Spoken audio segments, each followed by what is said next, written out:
અમદાવાદ ખોખરા મણિનગર વિસ્તારમાં આવેલી 7th day સ્કૂલમાં સિંધી સમાજનો ભણતા સગીર વયનો નયન સંતાણી ઉપર ગત 19 ઓગસ્ટના રોજ ધોળા દિવસે ઘાતકી હુમલો કરી મોત નિપજાવનાર દોષિતો ગુનેગારો સામે સખત પગલાંની માંગણીઓ સાથે અમરેલી ખાતે સિંધી સમાજ દ્વારા કલેક્ટર ખાતે આવેદનપત્ર આપવામાં આવ્યું હતું। આવેદનપત્ર આપતા દરમિયાન મોટી સંખ્યામાં સિંધી સમાજ અને વિશ્વ હિન્દુ પરિષદના લોકો ઉપસ્થિત રહી આરોપીને કડકમાં કડક સજા થાય તેવી માંગ કરવામાં આવી હતી। સિંધી સમાજ દ્વારા આવેદન આપતા જણાવાયું હતું કે 7th ડે સ્કૂલમાં સિંધી સમાજનો સગીર વયનો આશાસ્પદ બાળક ઉપર અન્ય વિદ્યાર્થી અને અસામાજિક તત્વો દ્વારા હુમલો કરી મોત નિપજાવેલ છે। આવી ક્રૂર ઘટનાને સમાજના લોકો ઘટનાની નિંદા કરી સખત શબ્દોમાં વખોડી કાઢી હત્યામાં સામેલ તમામ અસામાજિક તત્વોને તાત્કાલિક અસરથી ઝડપી લઈ તેની સામે કઠોર કાર્યવાહી કરવામાં આવે તેમ જણાવ્યું હતું।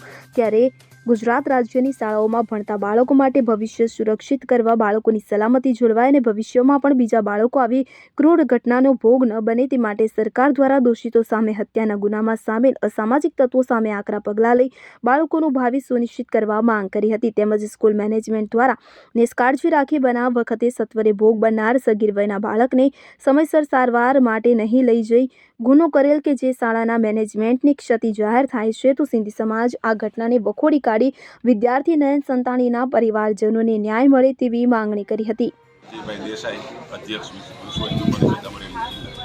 આજરોજ અમદાવાદમાં 7th ડે સ્કૂલમાં માસૂમ નયન સાથે જે ઘટના બની છે એના ન્યાય માટે અમરેલી સિંધી સમાજ વિશ્વ હિન્દુ પરિષદ આંતરરાષ્ટ્રીય પરિષદના નેતૃત્વમાં સર્વ સમાજ દ્વારા મૃત્યુંજય નયનને શ્રદ્ધાંજલિ આપવાનો કાર્યક્રમ તથા કલેક્ટરશ્રીને આવેદન આપવાનો કાર્યક્રમ યોજાય અને સર્વ સમાજ દ્વારા આરોપીઓ માટે કડકમાં કડક કાર્યવાહી થાય, દાખલારૂપ કાર્યવાહી થાય અને ભવિષ્યમાં ગુજરાતમાં આવી ઘટના ન બને એના માટે આવેદનપત્ર કલેક્ટરશ્રીને રાજ્ય સરકાર દ્વારા આપવામાં આવે છે। જય ઝૂલેલાલ। હું સિંધી સમાજની કૌશલ્યાબેન કાનાબાર સિંધી સમાજની અગ્રણી છું। આજે અમે અહીંયા આવેદનપત્ર કલેક્ટર સાહેબની ઓફિસે આપવા આવીએ છીએ। અમારો એક જ ધ્યેય છે કે અમારા છોકરાને ન્યાય મળવો જ જોઈએ અને જે આવી સ્કૂલો છે એની સામે કડકમાં કડક પગલાં લેવા જ જોઈએ તો જ બીજા બધાને ખબર પડે। નહીં તો આવી રીતે ચાલતું રહેશે તો આજે અમારું બાળક હતું, કાલ બીજા બધાના બાળકની પણ આ જ સ્થિતિ થશે।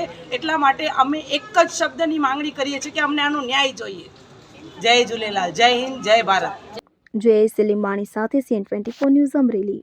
હવે જુઓ દેશ દુનિયાની તમામ ખબરો તમારી આંગળીના ટેરવે। ઉઠાવો મોબાઈલ અને Google Play Store પરથી ડાઉનલોડ કરો અમારી CN24 ન્યૂઝ મોબાઈલ એપ।